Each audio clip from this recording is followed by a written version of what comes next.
This film will look at the process of globalisation and international education, focusing on the education of girls in Somalia in the present day. So what is globalisation? Globalisation is the process of worldwide integration and development. We now communicate and share each other's cultures through trade and travel, transporting products from around the world faster and cheaper than ever before. The world is becoming increasingly interconnected. We are a huge global economy where something that happens in one area can have knock-on effects worldwide. This process is called globalisation.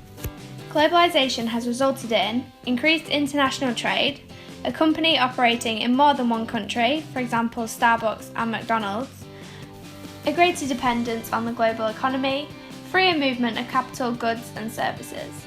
Globalisation is helping to create more wealth in developing countries, however, it is not helping to close the gap between the world's poorest countries and the world's richest. Globalisation has resulted in a loss of some individual cultural identities. So what does globalisation mean for education?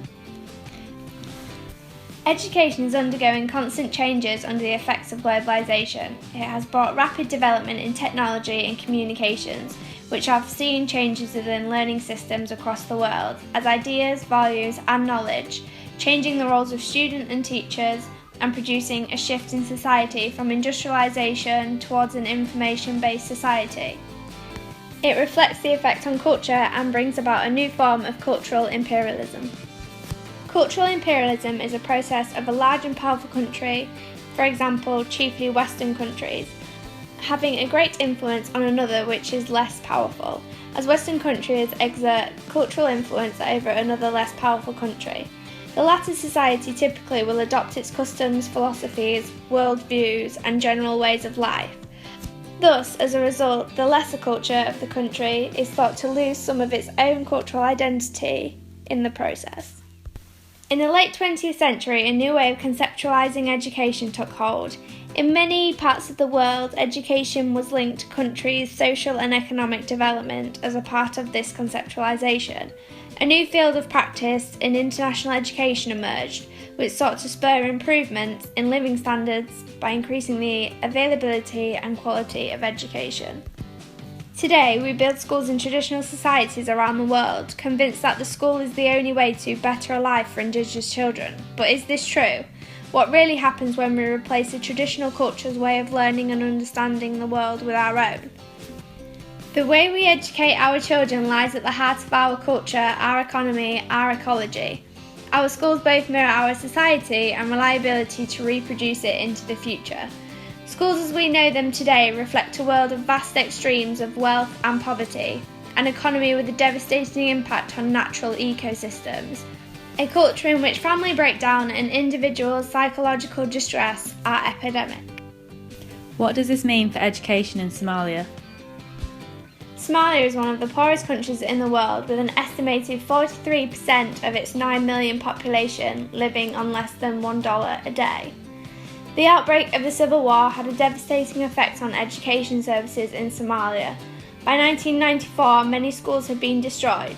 Learning materials were unavailable and the majority of teachers and students had abandoned education. Nearly half the population in Somalia are rural and nomadic communities, which are often denied their right to quality and equitable basic education. Formal schooling enrolment is slightly higher among boys than girls. The percentage of certified teachers is still very low, most of whom are male. In 2012 to 2013, female teachers comprised 13% of all. Data shows that less than half of those who enrolled in grade 1 in 2006 successfully progressed to grade 5. Literacy rates, especially among young women, are particularly low. In the regions of Somaliland and Puntland, only 44% and 37% of young women were found to be literate. How does this affect girls in Somalia? The rise of new cultural imperialism is shaping children, the future citizens of the world, global citizens, intelligent people with a broad range of skills and knowledge to apply to competitive, informed-based society. 8-year-old Fahaya Nur lives in Somalia. She does not have proper shelter or even bedding to sleep on. She has never attended school. She lives in a makeshift camp for displaced persons right next to the ruins of an old school building in southern Somalia. The prolonged civil war in Somalia has left more than just school buildings in ruins. It has decimated the education system. Somalia has the lowest percentage of children attending school than almost anywhere else in the world. The new Somali federal government is determined to dramatically reverse course, aim to give 1 million children and youth access to education over the next 3 years. The Ministry of Human Development and Public Services in Mogadishu, which is responsible for education, has taken the first step towards that goal by evaluating the needs of students and families. The school initiative will provide education for free, as well as incentives to expand school attendance. What is being done to help the education of girls in Somalia? Rebuilding resilience of communities, increasing the numbers of qualified, certified teachers, ensuring education service in emergency situations, collecting reliable data for effective planning. The United Nations have created a number of Sustainable Development Goals that were introduced as an expansion on the Millennium Development Goals in 2001. The SDG 2015 goals were produced to help improve lives of the less economically developed countries like Somalia. These also universally apply to all countries to end all forms of poverty.